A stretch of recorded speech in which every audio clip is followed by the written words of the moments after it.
에스더. 바벨론이 존재하는 이유는 하나님의 사람을 하나님이 기다리셨기 때문입니다. 그때까지 바벨론이 보존됐습니다. 예레미야가 또 이야기합니다. 너희를 향한 나의 생각을 내가 아나니 평안이요 재앙이 아니니라. 너희에게 미래와 희망을 주는 것이니라. 하나님의 내가 원하는 대로 안 됐어도 하나님의 생각은 여전히 평안이래요. 제가 아는 어느 목사님의 따님이 우울증에 걸려서요, 자살 시도를 여러 번 하고 결국 정신병원에 입원을 했고, 그분은 주일 설교 때를 제외하고는 일주일 동안 딸의 간호를 하고 딸을 돌봐야 되는 상황이었습니다. 그런데 그분이 거기서 고백하고 실천한 것이 있습니다. 이 일이 다 끝나고 내가 원하는 결과를 얻게 됐을 때 감사하는 것이 아니라는 거예요. 내게 닥친 이 모든 것에 대해서 먼저 선제적으로 감사를 할 수 있어야 된다는 거였어요. 내가 원하는 대로 일이 되어지고 나서 감사하는 것이 아니더라고요. 그죠? 하나님의 신실하심과 그 성품을 생각하고 감사할 수 있어야 된다는 거예요. 여러분, 그 둘 사이에는 엄청난 걸음의 차이가 있습니다. 제가 이곳 달라스로 안식년 올 때 제게는 짐이 되게 많았어요. 다음 건물을 지어야 됐어요. 기공 예배 드려놓고 불안해하는 사역자들을 놔두고 저는 이곳으로 왔어요. 하나님이 여러분 통해 일하실 겁니다. 하나님의 신실하심에 의지해서 걸어가십시오. 그분들은 그게 무슨 말인지 그때 이해 못했습니다. 하나님이 제가 다 책임지고 가면 저만 믿음이 좋아지거든요. 네, 저만 하나님과의 그 흔적이 생기거든요. 그거를 다른 사람들과 나누며 다음 세대를 키우길 원하셨던 거를 저는 알았습니다. 근데요, 제가 여기 있는 동안 제 일을 하지 말라 그러시고요, 여기서 목사님들 챙기고 작은 교회들 챙기고 그렇게 하래요. 너의 사역에 유리한 일, 돈 될 만한 일 하지 말고 내일 해라. 그래서 순종하면서 그 일만 했었어요. 제가 이번에 아틀란타에 이제 일정이 있어서 갔다가 거기에서 큰 교회 목회하시는 분들하고 만나서 이제 잠시 아침 식사를 한 적이 있었는데요. 나중에 한 분이 저와 따로 만나서 그런 질문을 하셨어요. 선교사님이 갖고 있는 그 여유와 그 평안함이 굉장히 궁금했대요. 여러분, 세상의 눈으로 보면 저는 되게 불쌍한 사람이어야 돼요. 짐이 너무 버겁고 책임져야 될 게 너무 많고 늘 앞으로 벌어질 위협에 대해서 노출돼 있어요. 그런데 어떻게 보면, 세상의 눈으로 보면 큰 교회에서 목회하시는 분들이 더 안정적으로 보이고 더 편안해 보이고 더 평안해야 될 것 같아요. 그런데 그분들이 저에게 평안의 이유를 궁금해하는 걸 보면서, 아, 그렇구나. 내 안에 있는 평안, 항상 기뻐하라, 쉬지 말고 기도하라, 범사에 감사하라, 이거는 상황과 무관한 거구나. 믿음 안에서만 되어지는 거구나. 여러분이 상황이 해결돼서 기뻐하려고 그러면 여러분 평생에 기뻐할 날이 그리 많지 않을 겁니다. 그죠? 자, 제가 이번 여정 중에 뉴욕을 잠시 다녀오게 됐는데 거기서 그 공동체 성경 읽기를 이렇게 리드하시는 빌황이란 분을 만났어요. 이분이 한 3, 4년 정말 어려운 시간을 가졌습니다. 그 투자한 스탁이 크래시가 오면서 한 5조 원 정도의 자산을 잃어버렸어요. 근데요, 여러분, 하나님은 한 사람을 믿음으로 훈련시키기 위해서 5조도 망가뜨리세요. 여러분의 눈으로 보면, 아니 그걸 가지고 하나님 일하면 얼마나 잘할까? 여러분 그렇게 기도하시지 않으세요? 하나님, 제가 하나님 일 열심히 할 테니까 좀 성공할 수 있게 해주시고 재정을 많이 부어주세요. 근데요, 하나님은 그 재정 필요 없으시거든요. 하나님이 그렇게 하는 거 아니에요. 그분이 또 그 월스트리트를 규제하려고 하는 또 전 정부의 어떤 그런 노력 때문에 타겟이 돼서 또 그 재판에 들어갔고 소송에서 지게 되면서 오랜 시간 징역형을 또 받게 됐어요. 저는 이분이 너무 힘들 수 있겠다 싶어서 위로 차원에서 만났는데 그분은 뭐라고 이야기를 하시냐면, 선교사님, 우리는 시빌리언이 아니에요. 민간인이 아니고 군인이에요. 군인이 어디 자기 처지 생각하면서 싸웁니까? 이라크에 있든지 한국에 파병돼 있든지 군인은 다 똑같이 군 생활하는 겁니다. 내 처지가 어떻게 되느냐, 그건 중요하지 않아요. 싸움의 대상과 목적이 분명한 게 중요하죠. 감옥 가지 않게 기도할 필요가 없다는 거예요. 그건 하나님 영역이고, 나는 지금 이 시점에서 내가 할 수 있는 하나님 나라 일을 해야 된다는 거죠. 여러분, 그렇게 되면요, 더 이상 사단이 쓸 수 있는 카드가 없어집니다. 여러분을 위협할 수 있는 수단을 상실하게 됩니다. 욥에게서 본 것처럼. 자, 근데요, 하나님은 또 우리를 힘들게 한 자를 그냥 내버려 두시지 않습니다. 하나님의 약속입니다. 바벨론에 대해서 심판하시죠. 요 얘기까지 하고 이제 제가 마무리하겠습니다. 예레미야서 50장에 보면 이렇게 나옵니다. 그러므로 이 바벨론에 대한 이제 심판의 메시지입니다. 사막의 들짐승이 승냥이와 함께 거기에 살겠고 타조도 그 가운데 살 것이요 영원히 주민이 없으며 대대 살 자가 없으리라. 이 일이 이루어집니다. 바벨론 성터 지금도 허허벌판이고 동물 똥과 동물 발자국만 남아 있습니다. 밤에는 승냥이의 울음소리만 들립니다. 여호와의 말씀이니라. 하나님께서 소돔과 고모라와 그 이웃 성읍들을 뒤엎었듯이 거기에 사는 사람이 없게 하며 그 가운데 머물러 사는 사람이 아무도 없게 하시리라.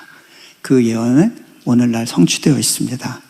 그 현장을 한번 사진을 보시면요, 저 언덕 하나하나가 성의 건물터입니다. 아무것도 남지 않았고 지금 바벨론이라는 나라가 사용했던 언어가 보존되어 있지 않습니다. 지금의 이라크는 아랍어만 사용합니다. 또 다른 장면을 보면요, 그 당시에 제사 지냈던 성터 주변입니다. 거기에 사담 후세인이 야심을 가지고 바벨론의 영화를 내가 얻겠어 하고 거기에 궁전을 지었죠. 그런데 그 궁전도 허허벌판 폐허가 되어버렸습니다. 사담 후세인은 사라졌습니다. 여러분, 내가 안전하다고 느끼던 세계가 무너져야 그 다음의 변화가 있게 됩니다. 언젠가 여러분의 삶에서 무너짐을 경험하게 되었을 때 이 말씀을 기억하시기 바랍니다. 바뀌기 싫어하는 우리를 하나님은 어떻게든 바꾸기 원하십니다. 그리고 하나님이 원하시는 분량까지 성장시키시기를 기대합니다. 그 열심히 이스라엘을 이끌고 다윗의 왕과를 지켜내셨으며 또 오늘날 우리의 삶 속에서 당신의 일을 행하시고 계시는 겁니다. 같이 기도하시죠. 눈을 감으시고요.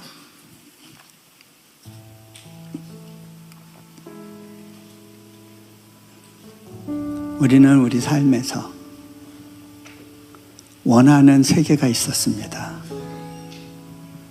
내가 원하던 계획이 있었고 나의 기대가 꿈이 있었습니다.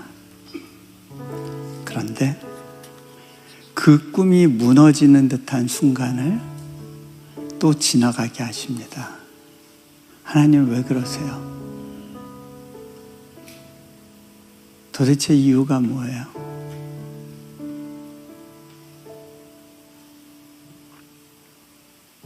우리 안에 질문이 있었습니다. 오늘의 말씀은 그 질문에 대한 역사 속에서 하나님이 일하셨던 한 가지 예입니다.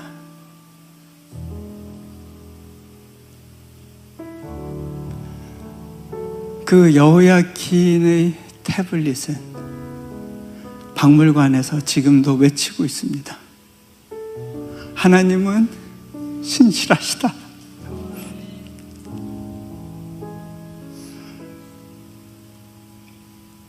들을 귀 있는 자들에게 그 말씀을 전해주십니다. 하나님은 약속을 지키신다. 비록 내 꿈이 무너져도 그분의 나를 향한 약속은 이루어지고 나를 향한 계획은 성취될 것입니다. 그래서 내가 원하던 일에서 망해도 길을 못 찾아도 나는 여전히 안전합니다. 또 다른 끝이 기다리고 있습니다. 오늘 이 시간 여러분의 마음을 다해 그분께 고백하면 좋겠습니다. 주님, 당신은 신실하십니다. 당신은 약속을 이루십니다. 비록 내 눈에 현실은 거꾸로 가는 것 같지만 그래도 내가 주님의 신실하신 손 안에 있을 때 나는 안전합니다.